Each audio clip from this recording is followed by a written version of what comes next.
Et voilà, il faut s'armer effectivement de courage et de patience. C'est ce que j'ai découvert en préparant cette émission. Alors en 2005, on l'a dit, 4000 enfants de toute nationalité étaient adoptés par des Français.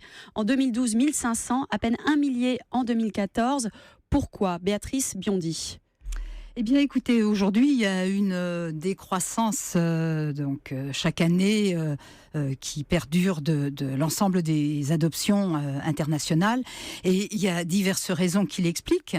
La première, c'est l'élévation du niveau de vie d'un certain nombre des pays concernés, des pays d'origine des enfants, comme le Brésil, comme la Chine, comme l'Inde, qui ont un niveau de vie qui s'élève et qui, par conséquent, adoptent désormais leurs enfants, ce qui n'était pas le cas autrefois.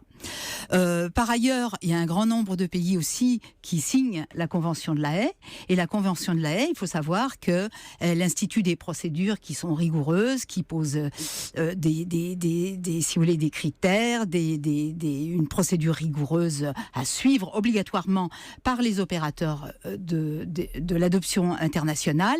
Et par conséquent, ça fait effectivement décroître également le nombre de propositions d'enfants. La Convention de La Haye, il faut le savoir, elle pose le principe... 1993, je précise. Voilà, elle pose le principe de la subsidiarité de l'adoption internationale. C'est-à-dire que l'adoption internationale ne peut intervenir que si l'état d'origine de l'enfant n'a pas la possibilité de trouver une famille. Dans son pays d'origine. Pour faire adopter l'enfant ou même accueillir dans des conditions satisfaisantes l'enfant donc qui se trouve sans famille. Donc c'est une sorte de dernière chance pour cet enfant. Voilà, absolument.